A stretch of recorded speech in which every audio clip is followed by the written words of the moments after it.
doctor. ¿Qué es de los demás? Buenos días, doctor. Buenos días, doctor. ¿Cómo está? Buenos días, doctor. Buenos días, doctor.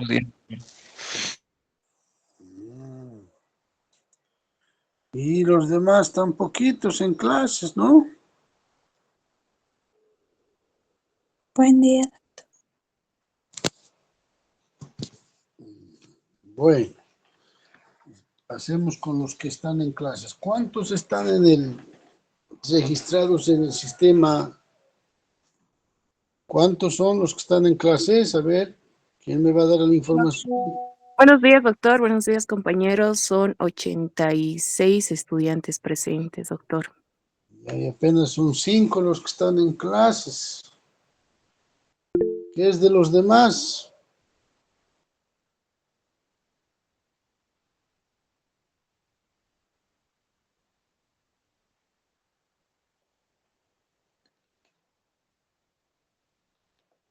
A ver, manden manitos.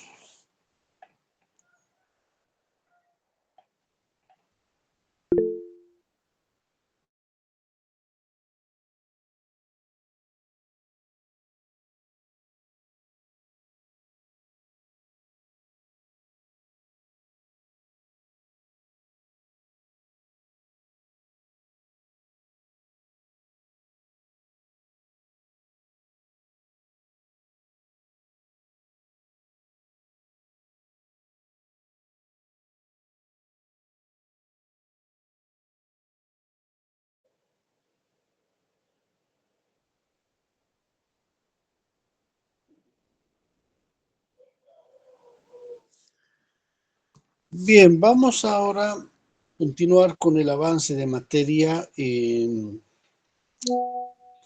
Ahora vamos a hablar de la propiedad, vamos a desarrollar lo que es la propiedad. Bueno, miren, decíamos históricamente cómo la propiedad ha ido evolucionando. Para que la propiedad privada se consolide y sea un derecho oponible frente a terceros, ha tenido muchas etapas en la historia. Lógicamente, la lucha por la propiedad privada viene desde tiempos muy primitivos, porque la propiedad es un derecho natural, es un derecho que lógicamente nace, ¿no?, con la persona.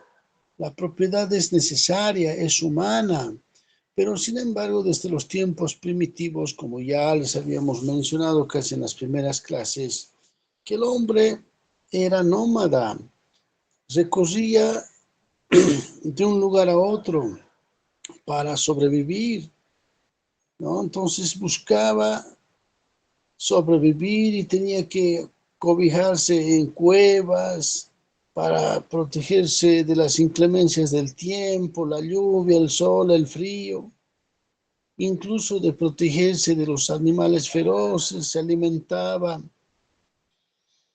de hierbas silvestres, ¿no? Entonces iba recorriendo y recorriendo sin ningún tipo de ritmo, ningún tipo de una ruta, no sabía dónde, pero andaba y andaba. Entonces hasta que el hombre empieza prácticamente ya no serse, sino convertirse en aquellas tribus sedentarias, ya no nómadas, ya que se van estableciendo en espacios territoriales de las que lógicamente van apropiándose de ella, de esos espacios, van protegiendo, van cuidando. Entonces ahí vemos una posesión de hecho. Ellos tienen una posesión de hecho en el que gozaban, usaban de esos espacios, de esos territorios, pero todavía no tenían la posesión jurídica porque todavía no había surgido el derecho reconociendo la propiedad desde el punto de vista legal. Entonces solo ellos tenían esa posesión de hecho, cuidaban sus espacios, realizaban sus actividades en esos espacios, que actividades principales como el trabajo, el cultivo, la ganadería, iban cuidando y haciendo trabajos que les permita tener mejores condiciones de vida. Entonces, miren, para llegar a la propiedad privada, también ha sido una lucha de muchos años y ha sido una etapa tras otra para ir consolidando. Por ejemplo, vemos que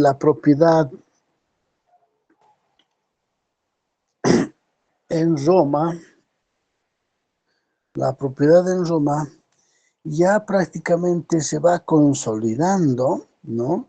Y la propiedad justamente se reconocía al pater familias, que el padre de familia, el que tenía estos tres derechos, el jus utendi, el jus fruendi y el jus abudendi, que hoy en día se refleja en el artículo 105, esos poderes jurídicos de usar, gozar y disponer, ¿no?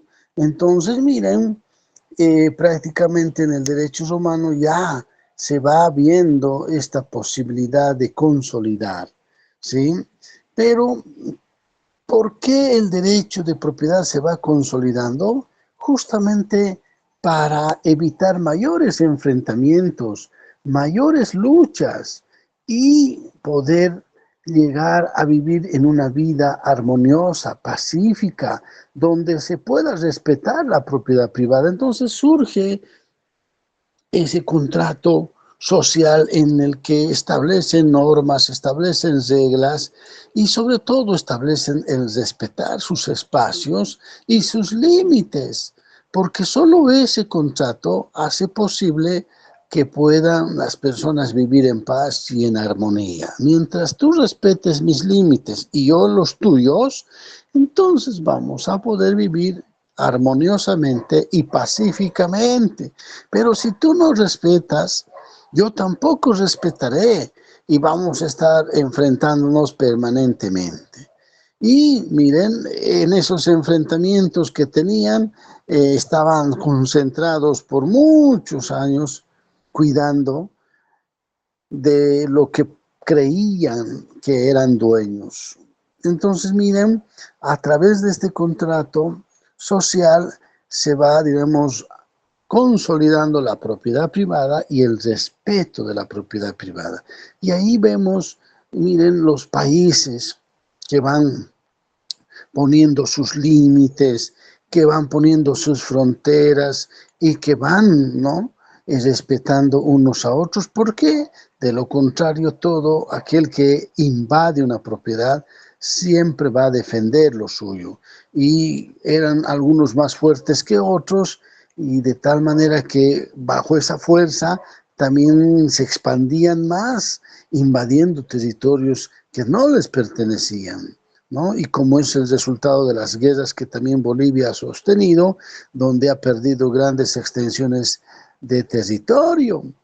Entonces, miren, la propiedad siempre ha sido, digamos, una situación de lucha permanente, ¿no? Entonces, miren, vemos acá, por ejemplo, la propiedad que no solamente servía para establecer, por ejemplo, la paz y la armonía, sino que la propiedad privada traía un beneficio propio para la familia, para la comunidad, para los grupos sociales, que estos lógicamente tenían que utilizarlas para provecho de sí, pero además esta propiedad cumplía una función social. La propiedad estaba garantizada, ¿no?, por el ordenamiento jurídico de poderla proteger. ¿Por qué? Porque se considera que la propiedad privada se constituye como un derecho humano, que un derecho que dignifica al ser humano y a la familia, ¿no? Por eso es que el ser humano que aparece sobre la faz de la tierra siempre se dedica a trabajar, se dedica, digamos, a mejorar su condición de vida. Y para mejorar esa condición de vida, uno va tomando conciencia uno va trabajando esforzadamente y va consolidando sus propios instrumentos de trabajo que son propios y que eso le permite seguir avanzando en la vida social para lograr una propiedad privada, ya hablando exactamente como un terreno, como una casa, como un inmueble. Pese a que no solamente eso es, sino que miren, hay muchas cosas, muchos enseres, muchos bienes de aprovechamiento que pueden ser bienes muebles e inmuebles que requieren que se respete esa propiedad, incluso al extremo de que la propiedad no solamente se va a respetar a las cosas muebles e inmuebles, a las cosas que se palpan, incluso la propiedad intelectual es un derecho que se debe respetar. Entonces, el derecho de la propiedad es tan amplio que no solamente se enfoca en los bienes inmuebles, sino en todo lo que el hombre puede producir, ¿no? Ya sean físicamente, intelectualmente, de tal manera que todo ese derecho constituye una garantía por el ordenamiento jurídico, porque si la ley no garantizaría el derecho de propiedad, estaríamos viviendo en un caos, en un desorden, estaríamos volviendo a los tiempos primitivos de luchar entre unos otros y predomina siempre el que tiene más fuerza. Entonces, superamos la fuerza por la razón, ya no estamos para enfrentarnos por la fuerza, sino ahora aplicamos la razón, aplicamos el conocimiento que nos permite vivir de una manera civilizada, respetando el derecho de propiedad. Entonces, miren, jóvenes, vemos esa situación. Ahora, la propiedad en sí hemos definido, de acuerdo al artículo 105, a ver, ¿quién quiere volver a leer el 105 del Código Civil? ¿Quién va a leer? Artículo 105. Concepto y alcance general. Parágrafo 1. La propiedad es un poder jurídico que permite usar, gozar y disponer de una cosa y debe ejercerse en forma compatible con el interés colectivo, dentro de los límites y con las obligaciones que establece el ordenamiento jurídico. Parágrafo 2. El propietario puede reivindicar la cosa de manos de un tercero y ejercer otras acciones en defensa de su propiedad con arreglo a lo dispuesto en el libro quinto del Código presente.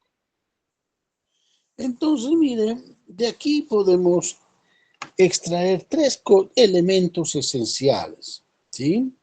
¿Cuál es un primer elemento? El derecho de usar. En el derecho romano prácticamente se la conocía como el utendi, pero no es suficiente usar, que era en beneficio de la familia, en beneficio de la persona, sino que también se le daba el otro derecho fruendi, que era el derecho de gozar. Gozar implica poder beneficiarse de todo lo que este bien podía producir, sean estos frutos, sean civiles o sean naturales, y el propietario podía gozar de esos frutos civiles o naturales que generaba o que daba esa propiedad. Pero también hay un tercer derecho, el derecho abudendi, que significaba la disposición, que actualmente tenemos esos tres elementos esenciales en el artículo 105 del Código Civil, que significa disponer, hacer todos los actos de disposición como alquilar, vender, hipotecar, prendar, anticretar, donar, ofrecer en garantía y muchos otros aspectos que la ley permite. ¿A quién? Al titular, ¿no? Entonces, miren, a esos tres elementos se ejerce el poder jurídico. El poder jurídico que tiene el titular. Entonces, el derecho de propiedad se considera como un derecho real, pero también un derecho de excelencia, por ser absoluto, porque se reconoce a su titular estas tres prerrogativas que les hemos dicho: el uso, el goce y la disposición. Pero también la ley establece claramente una cosa, que debe ejercerse en forma compatible con el interés colectivo, pero no solamente ejercer con compatibilidad, brindando un interés social, sino que también dentro de los límites que la ley establece.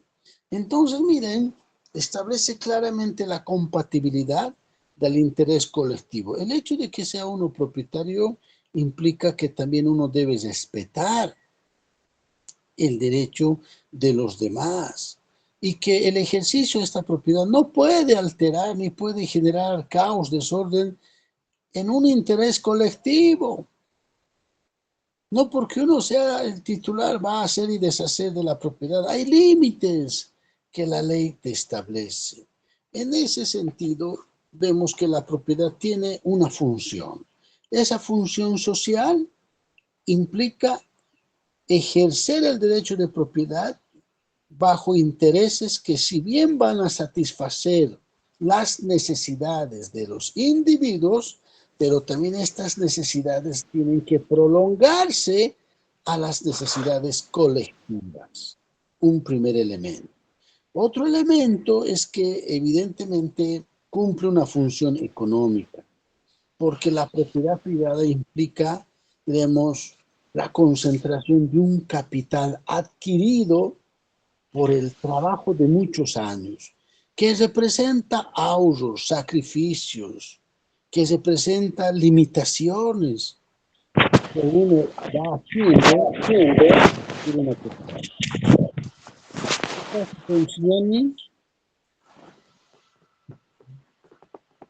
A ver, señorita auxiliar, controle ese tema. Ya está silenciado, doctor. Sí, Cuide anote, sus compañero micrófonos, por favor, Alberto Signani. compañero. Parece que el compañero Alberto no está en clase. Anótelo, por favor, en la lista. Los que están distraídos, los vamos a anotar. Está bien, doctor. Entonces, miren esas funciones sociales y económicas. Que claro que la propiedad es producto de un esfuerzo, producto de un trabajo, producto de un ahorro, de un sacrificio, producto incluso de ciertas limitaciones que a veces uno hace por lograr contar con una propiedad. Entonces, todo esto cumple una función económica. Pero el Estado también, como aquel ente regulador, como aquel buen padre de familia, debe garantizar la propiedad privada. Y esta propiedad privada, desde el punto de vista del derecho civil, se refiere justamente a la vivienda, a la propiedad privada de una vivienda que debe ser digna para todo ser humano, porque las personas tenemos dignidad y debemos vivir dignamente contando con una vivienda propia. Ese es el rol del Estado, de garantizar que todos los ciudadanos y todas las familias cuenten con una vivienda digna donde puedan desarrollar sus principales actividades como familia. Entonces, el Estado busca universalizar la propiedad en favor de todos sus estantes y habitantes, porque la propiedad privada, ya les decía, es un derecho humano que dignifica a la familia. Estamos hablando de una vivienda, estamos hablando de un hábitat, ¿sí? Entonces, miren, este artículo que acabamos de leer, el 105, lógicamente tiene esos alcances. Ahora, la propiedad privada tiene ciertas características. Una de las características que podemos señalar es que la propiedad es exclusiva. La exclusividad implica que el propietario como tal es el que se va a beneficiar en su totalidad, ¿no? Entonces, salvo que pueda existir alguna situación, mientras que esta propiedad no sea abandonada por el propietario, entonces se mantiene la exclusividad. Pero ¿qué pasa si el propietario ¿no? Abandona la cosa, descuida la cosa, se puede generar que éste puede perder esa exclusividad por medio de la usucapión. Mientras la cosa exista como propiedad y se ha ejercido por el titular, entonces la propiedad es exclusiva. Pero si el titular se descuida, si el titular abandona la cosa, que estamos hablando de la propiedad, puede darse la pérdida de esta propiedad para que otro adquiera la propiedad por medio de la usucapión.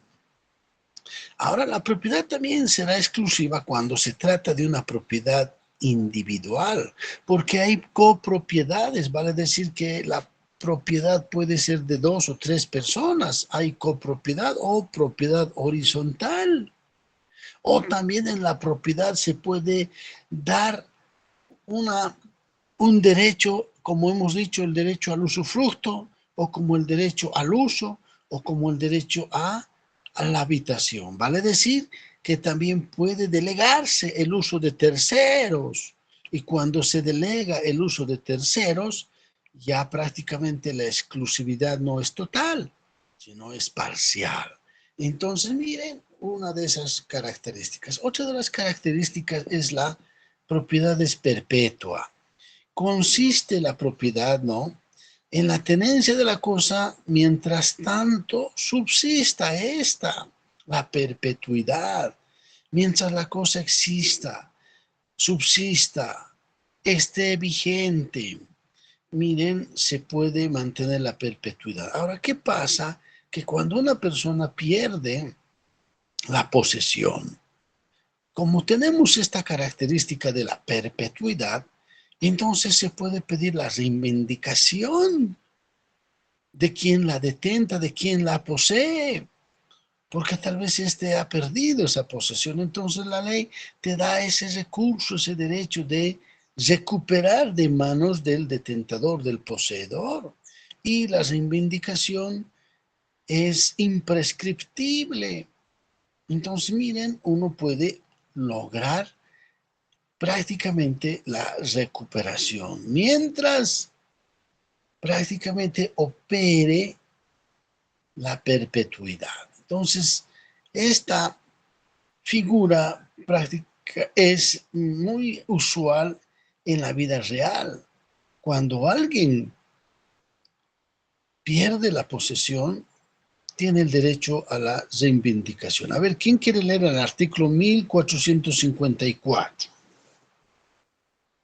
1454. Vamos, jóvenes.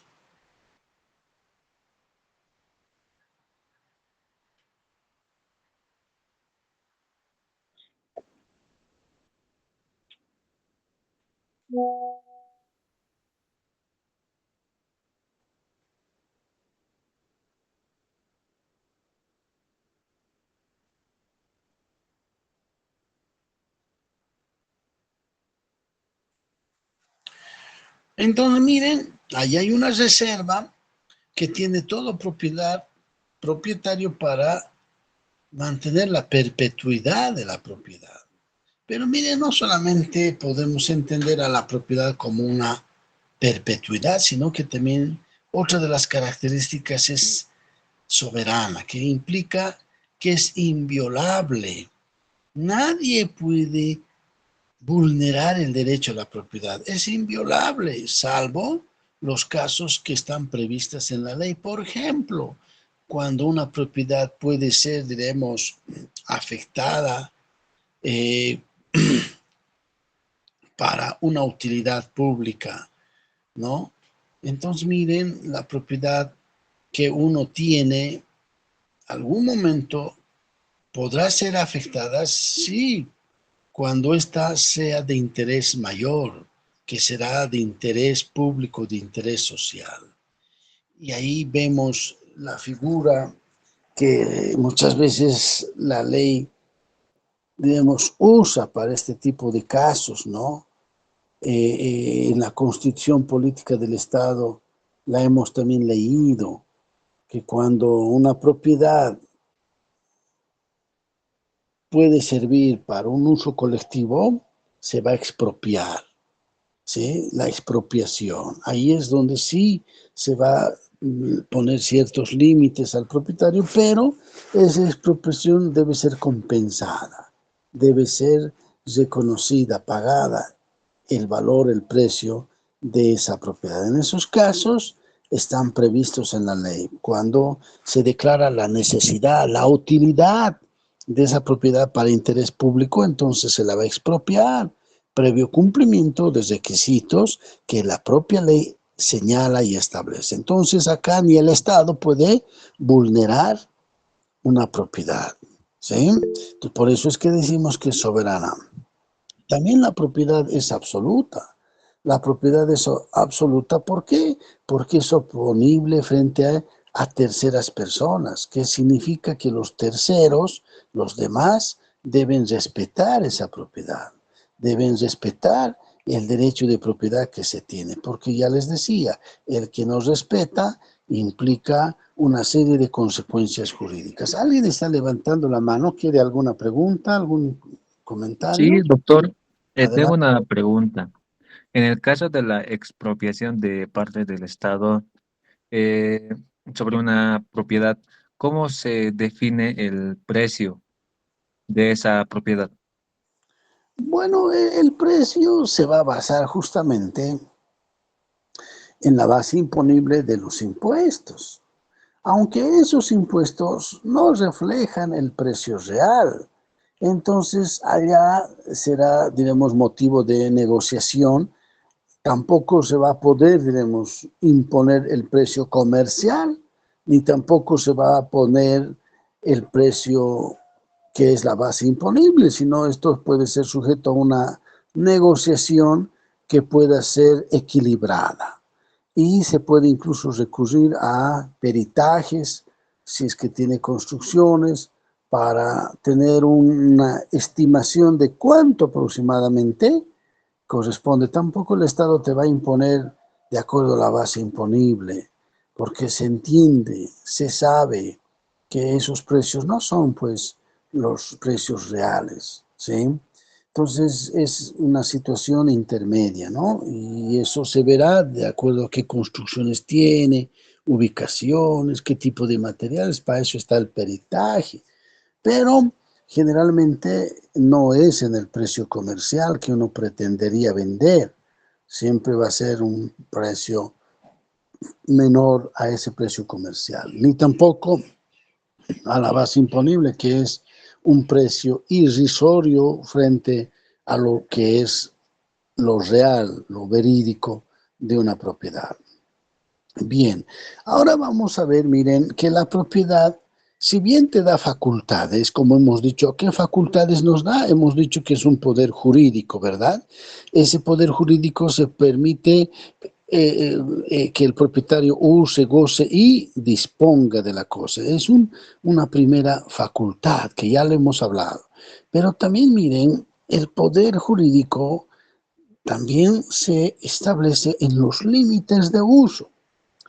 ¿Qué dice? Que se debe usar dentro de la compatibilidad del interés colectivo. ¿Por qué? Porque está para cumplir una función social, está para cumplir también una función económica. Por lo tanto, lo contrario puede prácticamente operar, diremos, la expropiación de la que les estamos hablando en caso de necesidad. Entonces, los usos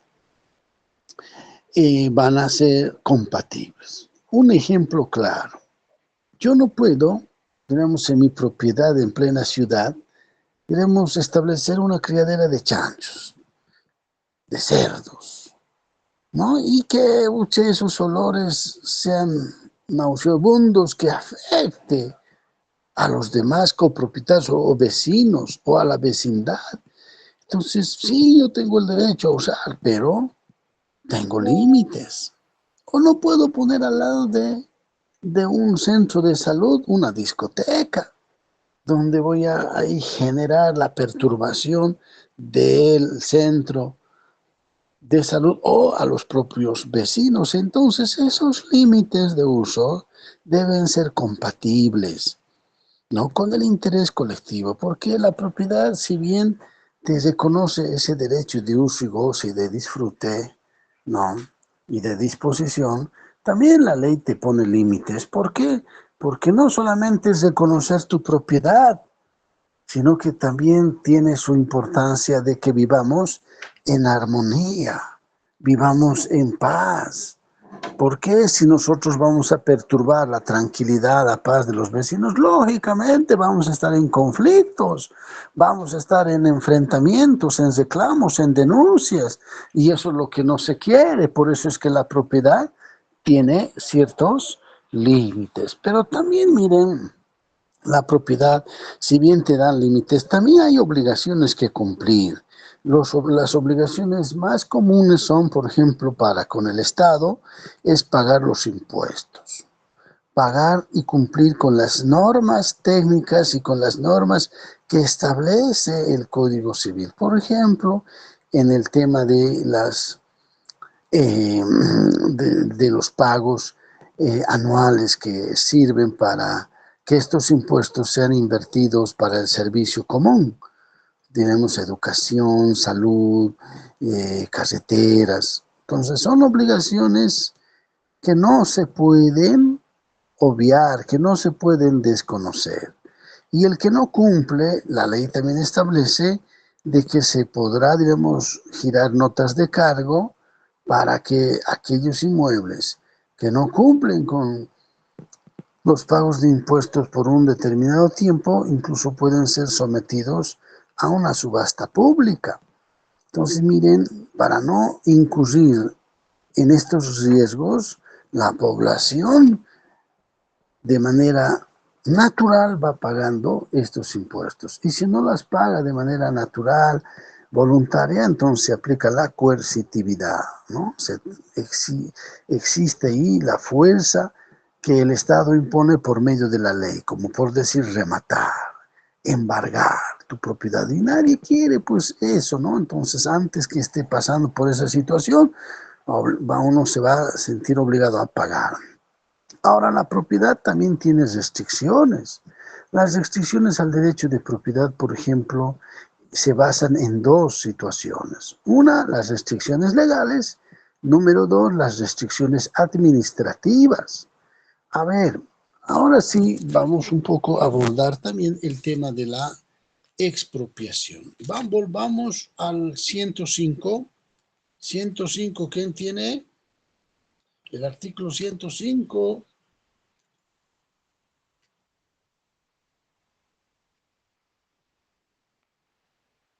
Doctor, Ya, ahora vamos a leer el artículo 106, vamos a leer el artículo 107 y justamente vamos a leer el artículo 108, donde se establecen las restricciones legales. A ver, vamos por el artículo 106 primero. artículo 106. Función social de la propiedad. La propiedad debe cumplir una función social. Ya, eso ya les hemos dicho, ¿no? Que esa función social es en beneficio del titular, de su familia, e incluso se puede extender a la sociedad, como ser aquellos que ocupan propiedades a título de arrendamiento, antícresis, o que pueden ser que usen, se puede aplicar el uso, la habitación o el usufructo, entonces está cumpliendo una función social. El artículo 107, ¿quién va a leer? Artículo 107. Abuso del derecho. El propietario no puede realizar actos con el único propósito de perjudicar o de ocasionar molestias a otros y, en general, no le está permitido ejercer su derecho en forma contraria al fin económico o social en vista al cual se le ha conferido el derecho.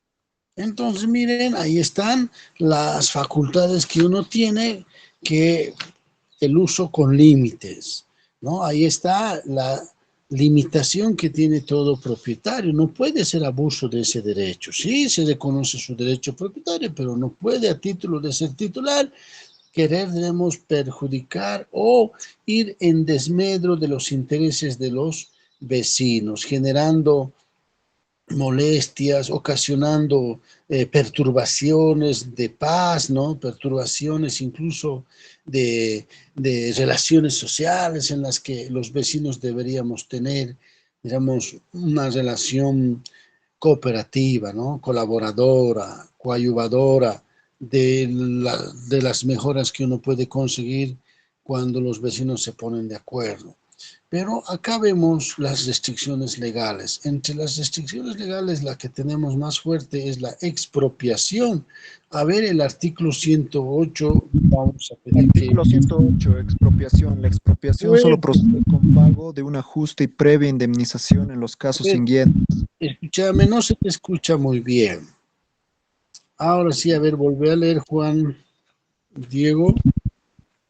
Artículo 108, expropiación. ¿Se me escucha, doctor? Ahora sí. La expropiación solo procede con pago de una justa y previa indemnización en los casos siguientes, por causa de utilidad pública o cuando la propiedad no cumple una función social. Parágrafo 2. La utilidad pública y el incumplimiento de una función social se califican con arreglo a leyes especiales, las mismas que regulan las condiciones y el procedimiento para la expropiación. Parágrafo 3. Si el bien expropiado por causa de utilidad pública no se destina al objeto que motivó la expropiación, el propietario o sus causahabitantes pueden retraerlo devolviendo la indemnización recibida. Los detrimentos se compensarán previa evaluación pericial. Bien, entonces miren, la limitación legal es cuando esa propiedad puede ser expropiada. Esa propiedad que puede ser un bien inmueble, puede ser un lote, ¿no? Que lógicamente la expropiación tiene que darse por dos causas. Por causa de utilidad pública, que representa el interés público, que representa esa propiedad va a ser para una función pública, como por ejemplo puede ser para un hospital, puede ser para un colegio, puede ser para ampliar una calle o para instalar una plaza o ahora para instalar una torre para el teleférico, como muchas propiedades han sido expropiadas. Entonces la expropiación debe ser, lógicamente, por una causa útil pública, pero también justificable, ¿sí? Entonces, miren una situación que establece la ley, que esto puede ser promovido por el gobierno central, puede ser por el gobierno departamental o municipal, ¿no? Dependiendo qué utilidad se le va a dar. Ahora la ley claramente dice, si se ha expropiado para un hospital, por decir, y no lo hacen, lo están destinando para otra cosa, por ejemplo, para un campo deportivo, entonces aquí se puede pedir que se revierta, que se deje sin efecto esa expropiación. ¿Por qué? Porque el objetivo, ¿cuál era? Era un hospital, pero ustedes están destinando otro motivo. Están exponiendo esta mi propiedad para otros fines que no era digamos, la iniciativa original. Entonces, miren, hay situaciones, pero eso generalmente muy poco se da, pero ahí se tiene como alternativa de recuperar para el propietario. También miren, entre las restricciones legales podemos ver las prohibiciones de construcciones que afectan la salud. Por ejemplo, les decía, instalaciones de fábricas, instalaciones, por ejemplo, de criadero de animales, sean estos cerdos, sean estos pollos, o sea cualquiera que genere un mal olor, que genere gases, que genere malos olores y ruidos incluso para los vecinos. Entonces hay estas prohibiciones por motivos de salud, ¿no? Entonces miren ahí las restricciones legales, pero también hay restricciones administrativas. Por ejemplo, en las restricciones administrativas se puede ver que las casas no pueden ser edificadas más de lo establecido. Por decir, una casa no puede ser de 5 pisos. Por decir, ¿por qué? Porque el espacio, el lugar no da para eso. Más, estás autorizado máximo para construir 3 pisos, 2 plantas, pero si uno se sobrepasa ya es una construcción ilegal. Otra de las prohibiciones es que no puedes construir sobre la totalidad del terreno. Si tu terreno es 150, tienes que dejar mínimamente un 30% libre y sobre el 70% construir. Pero muchas veces no se cumple con esta situación porque los espacios son muy pequeños, porque yo tengo una familia más numerosa y yo no puedo perder esos espacios. Entonces, miren, se tiene construcciones clandestinas e irregulares, aunque la norma administrativa a través de las ordenanzas municipales, leyes municipales, resoluciones y decretos municipales, te limitan, te prohíben. Entonces cuando ya se construye, ya es un problema social que los infractores están, digamos, ya pueden ser procesados, uno para que se demuela y otro para que pague las multas y las infracciones en las que a uno ha incurrido. Entonces, miren, son prohibiciones, pero también hay otras prohibiciones. Hay bienes que se han constituido como un patrimonio cultural, donde están prohibidos sus demoliciones o están prohibidos sus construcciones. Deben conservar sus construcciones porque son construcciones históricas que están relacionadas con la cultura y que han sido declarados patrimonio cultural. Entonces, uno, por más que sea dueño, tienes una restricción, no puedes edificar, más estás en la obligación de restablecer esa construcción cultural. Miren, restricciones. Generalmente vemos al entorno de la Plaza Murillo, lugares donde se puede apreciar las casas tan antiguas que están por años declarados, ¿no?, como patrimonio cultural, que hay una limitación, una restricción de no poder hacer ningún tipo de construcción que haga perder la esencia de este patrimonio cultural. También miren, hay otras prohibiciones de que no se pueden hacer construcciones perjudiciales a los vecinos.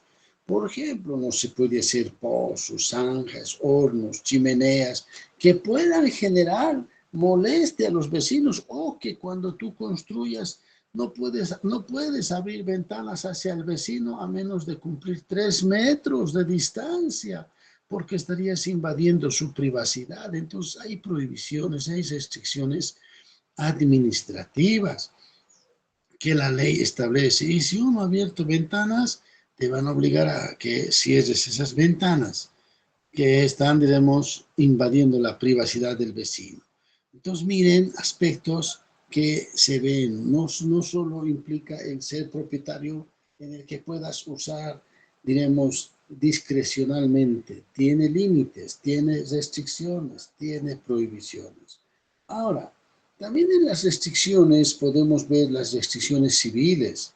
Estas restricciones civiles que generalmente se basan, por ejemplo, positivas y activas. Cuando uno compra un lote, ¿qué tiene que hacer? Tiene que haber un deslinde, debe hacerse un amojonamiento, es decir, que debe existir los linderos, ¿no? Se deben delimitar sus fundos y eso se hace también conforme a los planos, porque si uno invade el espacio del vecino, ya prácticamente es un problema. Por eso el deslinde y los amojonamientos que son, digamos, en terrenos todavía baldíos, se las tiene que hacer, ¿no?, para delimitar sus colindancias, para delimitar conforme a los planos que se ha levantado, respetando siempre la propiedad del uno como del otro. Entonces, miren, restricciones civiles.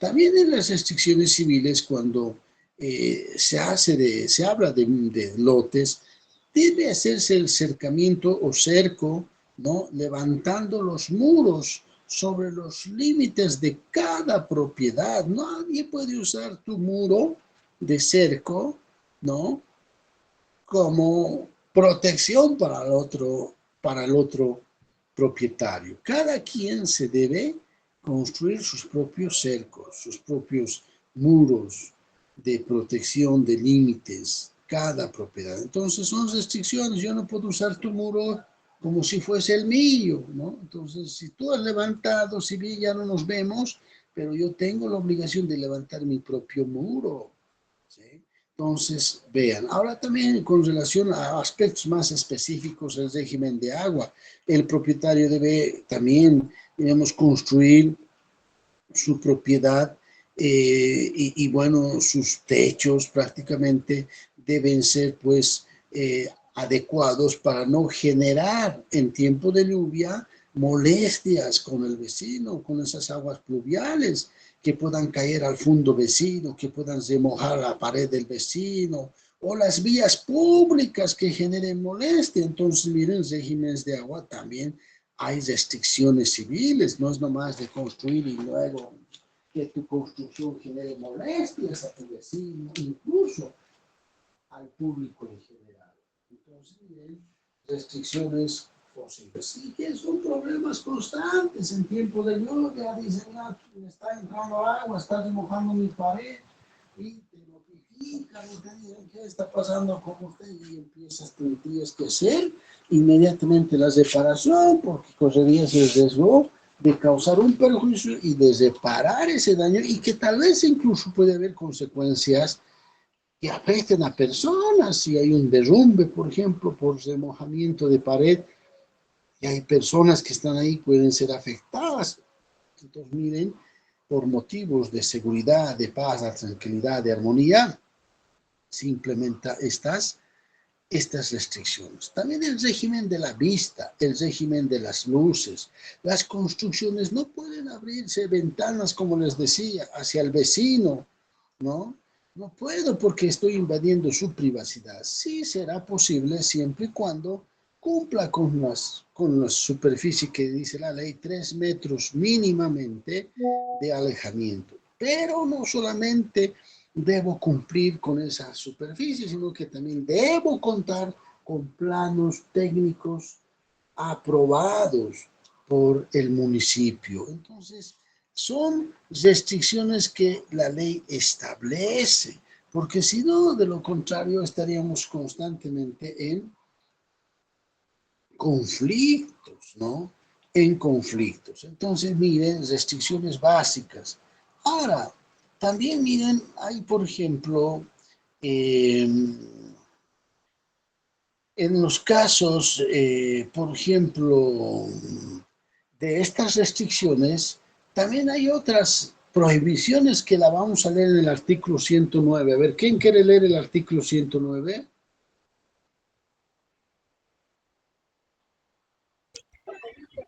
Artículo 109. Prohibiciones de enajenar. Las provisiones legales de enajenar se rigen por las leyes que las establecen. Las provisiones voluntarias no se admiten cuando son temporales y están justificadas por un interés legítimo y serio. También, miren, hay propiedades que están restringidas legalmente con relación a la enajenación. Entonces, hay propiedades que tampoco pueden estar en la venta por la ley, por aquellas leyes especiales que se van estableciendo.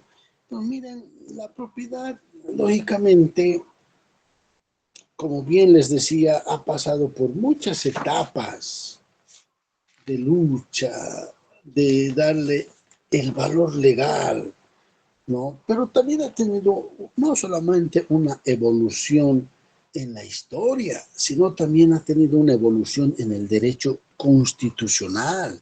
La propiedad, por ejemplo, se ha ido materializando en nuestro ordenamiento jurídico a partir de 1825. Recién en esta Constitución se incorpora el derecho de propiedad, se incorpora la propiedad privada, ¿no? Entonces se reconoce este derecho de propiedad, pero no solamente se reconoce la propiedad, sino que también se reconoce la inviolabilidad de la propiedad, más conocido que nadie puede allanar tu propiedad, nadie puede invadir tu propiedad a menos que tú autorices, porque si alguien se entra a la casa sin tu permiso, sin tu autorización, eso constituye un delito que es allanamiento a domicilio. Es la inviolabilidad que está establecida en la Constitución política del Estado. O sea, miren, la propiedad no solamente se reconoce y se garantiza, además la propiedad es inviolable. Nadie puede entrar a tu propiedad salvo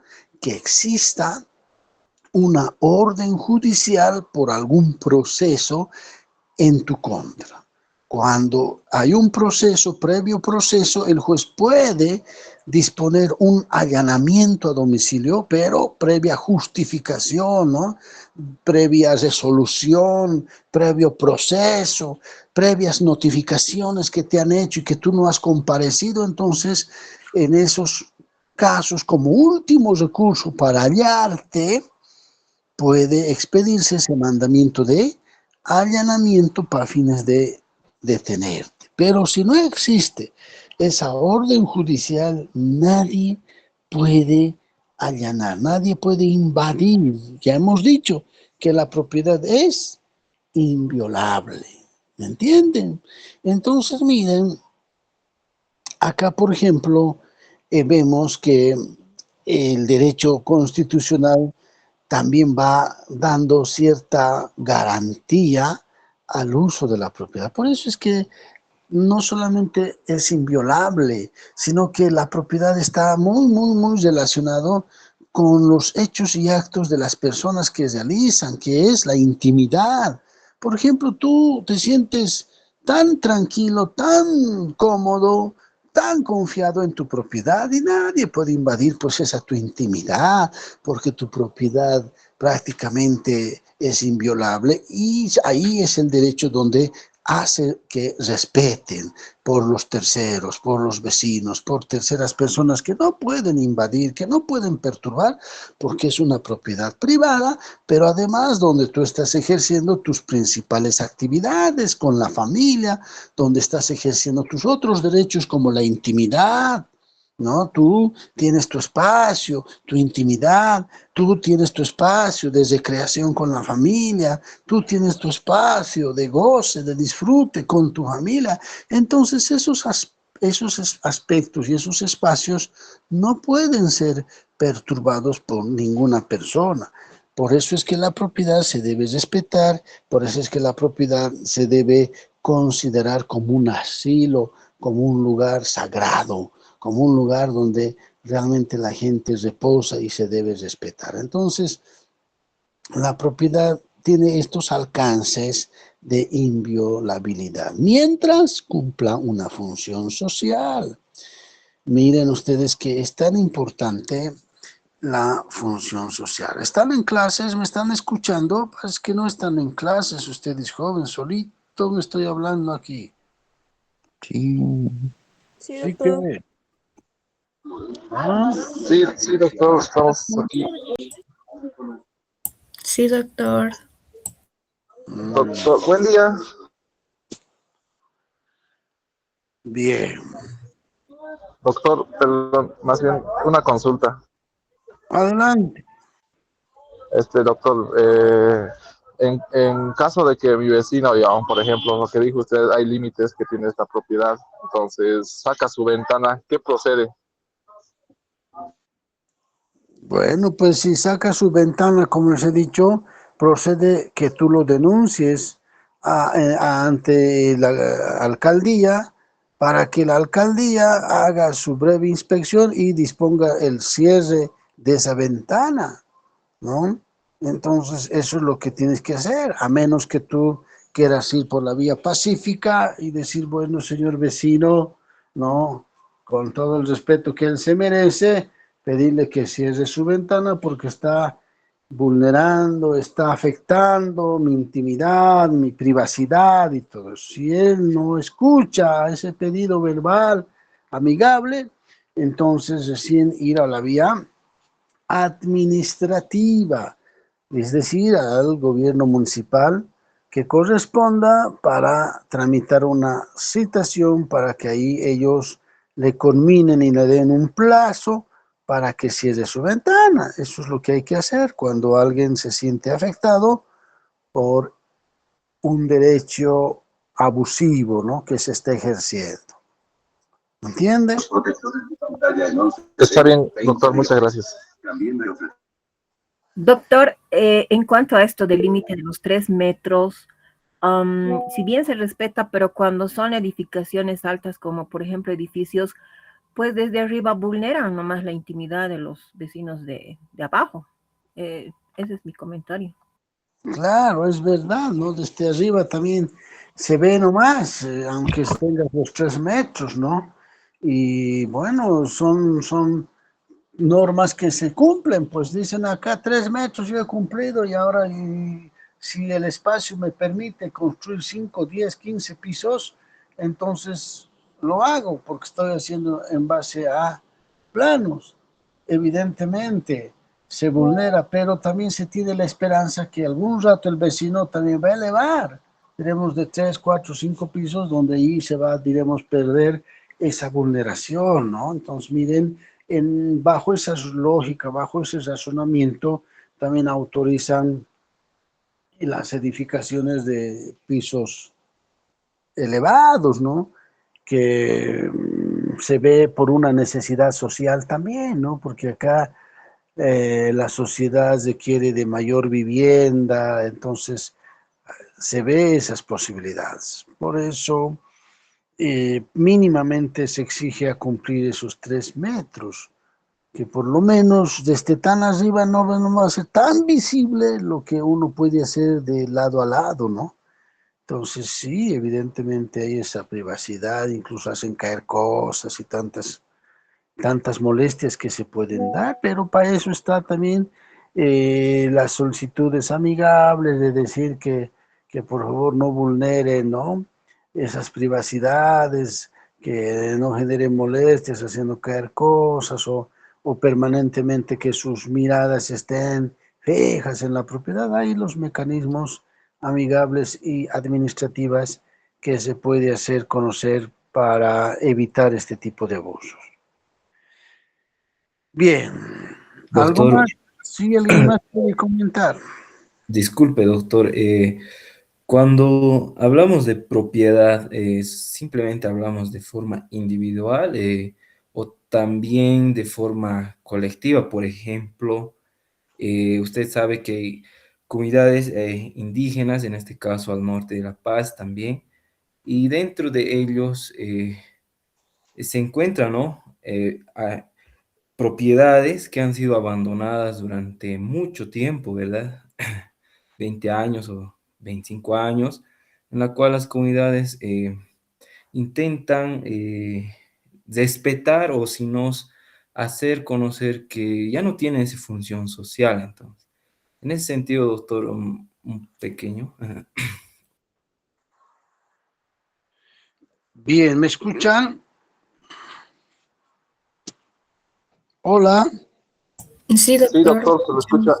Ya. Doctor. Bueno, miren, el Código Civil regula la propiedad en las zonas urbanas.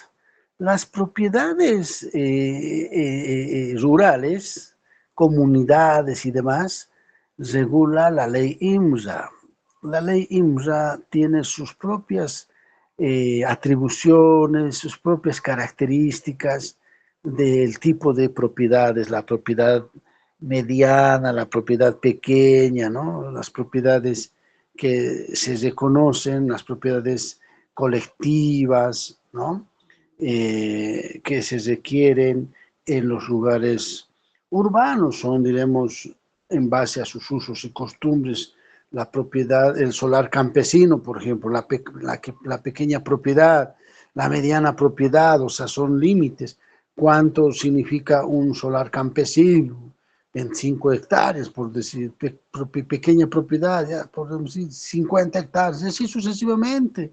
Entonces, todas esas propiedades que están reconocidas en la Constitución, pero más específicas en la ley IMSA. La ley IMSA prácticamente es la encargada de regular estas propiedades de las comunidades.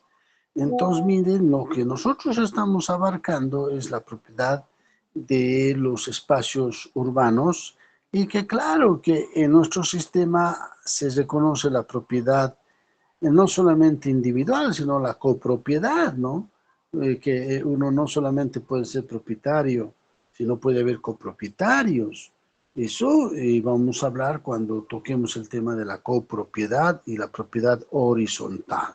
Entonces aquí estamos viendo la propiedad como tal, cómo está protegida desde el punto de vista del derecho. Bien, ¿alguna otra opinión que quieran referir? Sí, doctor, una consulta, doctor. En el caso de los vecinos, ¿no? Que algunos no tienen su muralla, ¿no, doctor? Entonces, en ese caso, igual procede en el tema administrativo.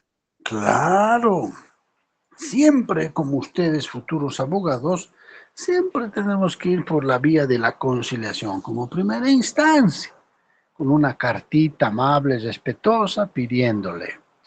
Ante la negativa, al no tener una respuesta favorable, ya queda constancia de tu parte, de tu delicadeza, de tu honorabilidad, queda constancia para recién acudir a la vía administrativa. Entonces, ya en la vía administrativa pedirás una citación para que lo notifiquen, se hará una inspección, verificarán que no tiene y le dirán que haga su propio muro, para eso le darán un plazo para que lo haga. Entonces, procedimientos que hay que cumplirlos siempre.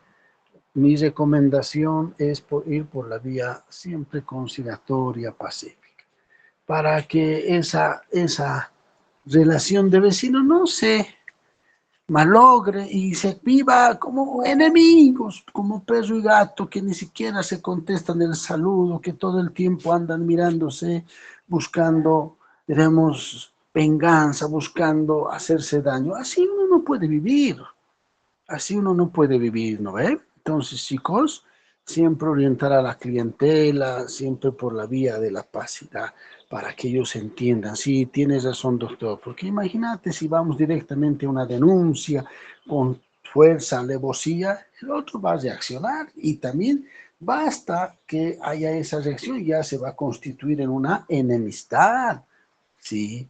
Y vivir entre vecinos en esas condiciones, ¿será saludable? ¿Qué opinan ustedes? ¿Será bueno? ¿Será lo mejor? ¿Qué dicen? No, doctor. ¿Qué dicen los demás? No están en clases, ya veo, yo solito con unos cuantitos. ¿Qué dicen? A ver. No, doctor. No, doctor. Entonces, miren, siempre pues jóvenes tenemos que orientar correctamente, no solamente a los clientes, en nuestra forma también de desempeñar la propiedad a través de nuestros padres, aquí hay que orientar a los papás, que tal vez tienen familiares pasando por la situación. Entonces, la propiedad se debe respetar desde todo punto de vista y no se puede generar molestias, perturbaciones a los vecinos. Bien, vamos a quedar acá si no hay preguntas ni comentarios.